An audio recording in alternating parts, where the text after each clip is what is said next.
COVID out, Putin in.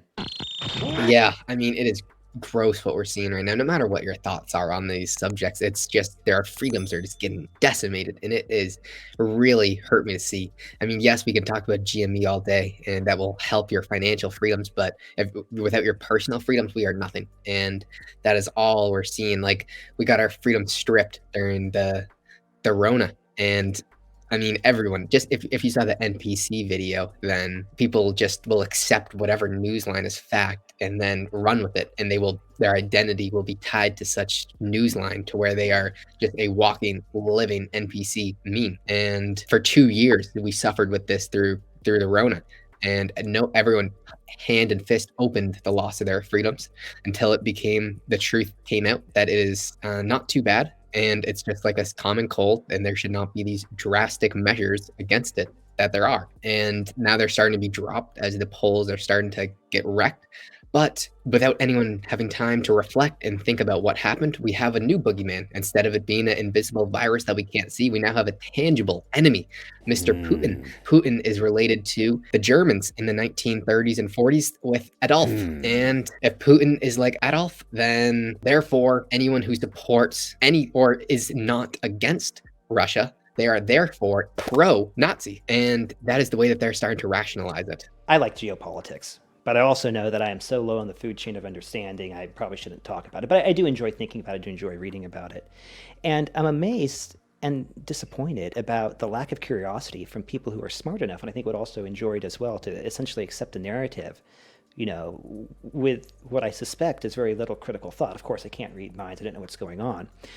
And nor have I been to Ukraine, nor do I know what's really going on that front. But from like a geopolitical perspective, a lot of the stuff was actually called out in advance, and it has to do with the Ukraine and the other countries nearby serving as a buffer. From the Russian perspective, and this is the thing that I'm flabbergasted that people haven't brought up because it's so self-evident, and it's Putin said it, Lavrov said it, even the EU, I think, said it back in the day too, saying Merkel, I think, even came out and said it, or whatever. Don't quote me. My point is that like if I can think about it, and if I saw it, and I did see it before this happened, surely the strategic planners over in Russia and over in the Ukraine, in the United States State Department, et cetera, could have seen it too. Anyways, the point is that you can't, you need these buffer states to exist, and the buffer states need to be neutral. They can't be aligned one way or the other. Yeah, sure, they can have the odd trade deal, or whatever, but you want there to be a balance. And the idea of bringing the Ukraine into NATO, like that would completely unbalance a very delicate situation that must be balanced. So that's the first thing. I'm just flabbergasted that's the case, that these people who should be able to see that, or they don't want to see that. The second thing I'm going to throw out there is that the people who I've talked to, they basically call Putin an idiot. Like, I can't believe he's such an idiot. He's so stupid doing this, or some permutation. It's basically a personal attack on Putin, saying the guy doesn't know what he's doing. My response to that is, again, I don't know what Putin's mind is. I've never met the dude or whatever. At least I don't think I've ever met him. But if you have someone who grew up in the ranks of the KGB, and as Friedman says, the KGB was the only institution within the old Soviet Union that didn't intentionally lie to themselves. If you saw someone who had a front row seat to the dissolution of the USSR, someone who said point blank that the fall of the USSR was a geopolitical catastrophe of the 20th century, again, this is Friedman's words, someone who probably has a deep love and patriotism of his country, which nothing wrong with that. And if you have someone who knows that they need to have this buffer zone of protection or backup and to survive, however long Putin's been in power, I don't have those figures off the top of my head, but he's been in power quite a long time. I don't think that's an idiot. You can say you don't like him. You can say you think he's, despotic or whatever, right? I'm not going to argue And I pro. would agree with that. I would say he's absolutely all the things that people call him. But to Yeah. say that he's acting rationally, that is a stretch, and that is being dishonest with yourself. Yeah. Because when you take it down, it is incredibly intelligent what he's doing and very much thought out. This is not a spontaneous action. Yeah, and like I just don't see I would need a great deal of evidence. I don't even know if I could think about what that evidence would be to say for me to be convinced to say that the guy's an idiot. Like I just this is someone. I mean, Russia, the people in the FSB, the successor to the KGB, they're not fools. I don't think Putin's a fool. I don't think NATO's a fool. I don't think the U.S. State Department are populated by fools. Now they might not be populated by geniuses, but the point is that if this stuff was written in the popular press, again, Friedman's my go-to guy on this, but others have written about it as well. There's a story of the dog not barking. So people, this is where the narrative shaping comes in. People look at it and like, oh my goodness, poor little Ukraine's being beat up by big bad Russia. Oh my God, Putin bad or whatever, right? And the answer is, well, that might be the narrative, but like, let's try to like dig back into it and see like what's going on here.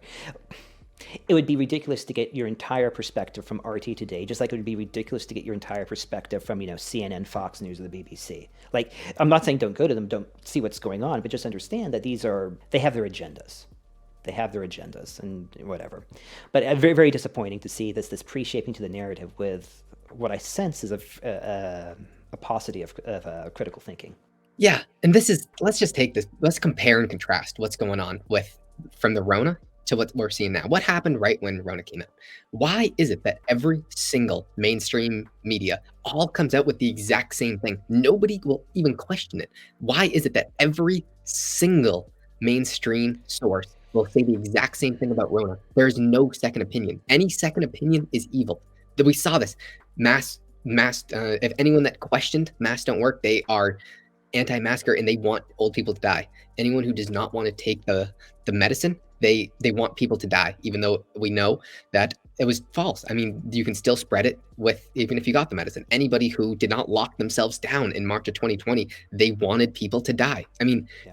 every single news headline had the exact same, they all had the same narrative, every single one, and every single one was wrong, but they don't take accountability for that, and no one calls them out for every single one not question it and going with the narrative yet being wrong. So knowing that they have a 100% accuracy of being wrong with what they're pushing, does that not make you question a little bit of what we're seeing today? Even if you don't have a great geopolitical edges, I don't. I have terrible. I don't know anything, jack squat. But you have to question it and find out, what is the goal? What incentive do these politicians have? And okay, And the media. exactly. And the media. So now we go to today. Has any single person watching this video, have you seen a headline that questions any of the political narrative? Have you seen a narrative that questions Russia bad, we have to help? Anything against that? Because I haven't. And that leads me to believe there is something deeper going on. I don't yet know what, and I'm sure that we will figure it out, because the truth always comes out, and that is just with due time. So what incentives do the politicians have? If you don't know, politicians only care about one thing, and that is one thing only, and that is power. And they will do anything. They would quite literally kick their grandmother down a flight of stairs to maintain or increase their power.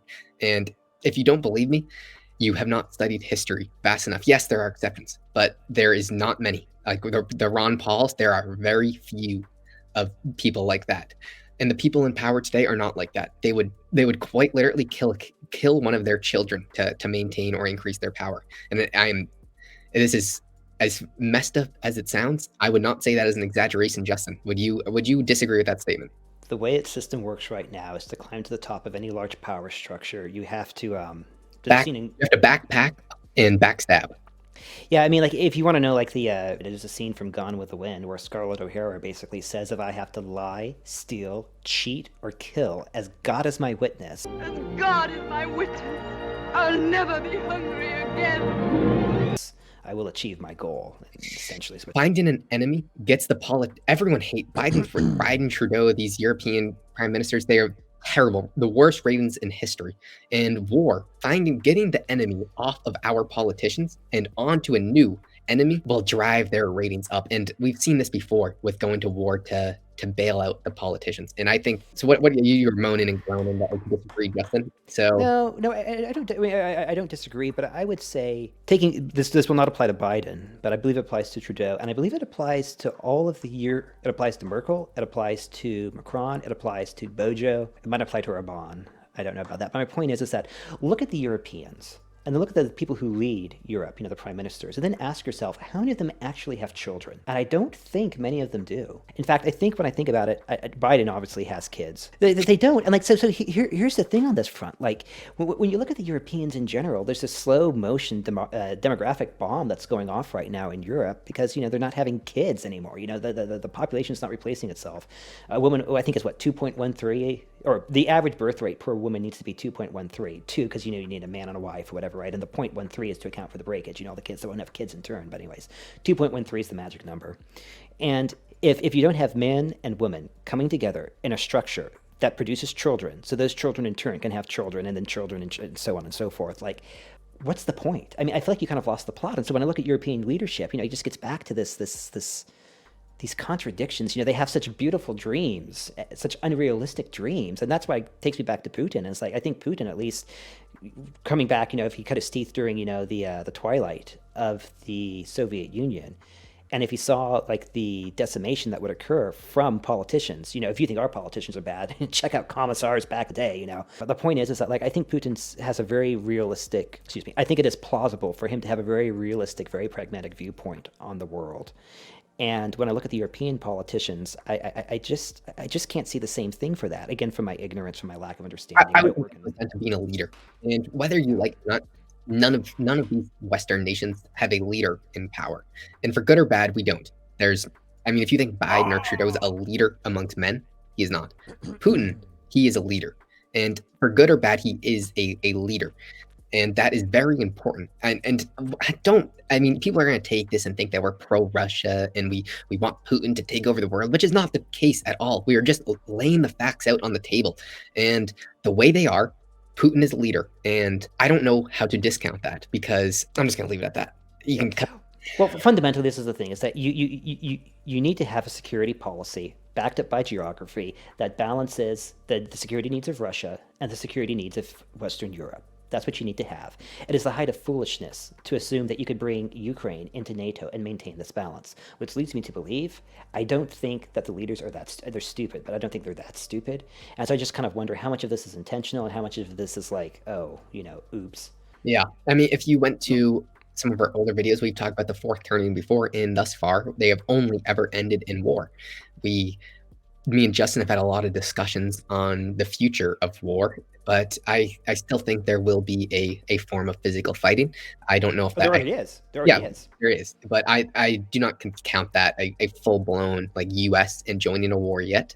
Right now, the war is on the mind and the misinformation. I am hoping that we can prevail and overcome in just this misinformation. It does not look likely, as people's narrative and their mindset changes so insanely quickly.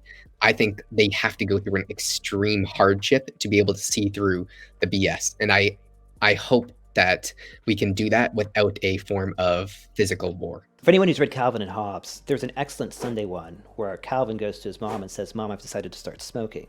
And the mom very wisely says, "Okay, Calvin, that's fine. I think your grandfather left some cigarettes. Just, please smoke outside." So Calvin's like, "Wow, great." You see him then walking outside, and it's stuffed tiger who becomes real in Calvin's imagination. And it's like, "Wow, your mom let you have a cigarette?" And Calvin is just lighting up saying, "Yep, for a mom, she's pretty cool at times."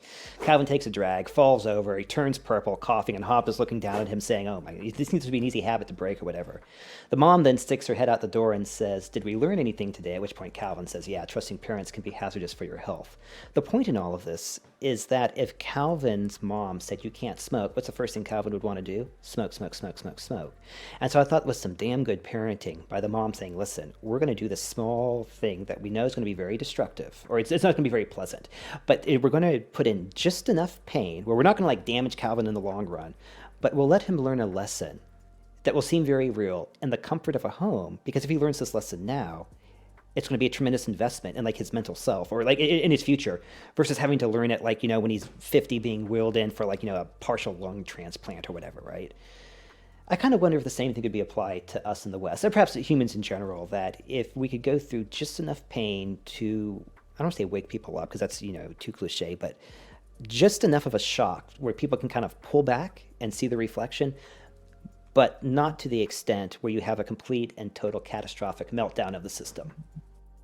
Yes, just as a quick final thought, we are back again with our fancy jackets, and the main takeaway is this: to question everything, even us. Do not take anything that we say at face value. If you agree, disagree, don't take it at face value. Dig deeper and find the truth, because that is what this should be about, is finding the truth. The same thing should always apply, is what is right and what is the truth, because that's what matters at the end of the day. And if you trust these headlines or anything, don't take. I learned an extraordinarily valuable lesson from a great hedge fund manager.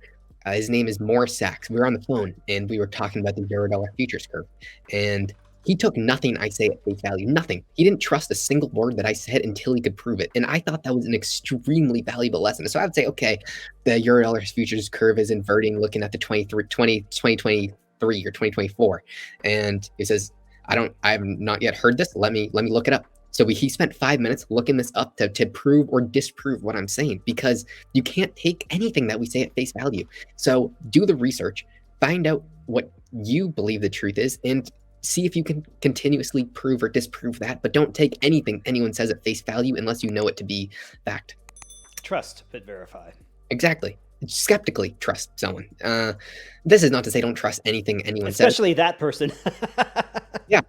So without further ado, we will see you guys on the next one.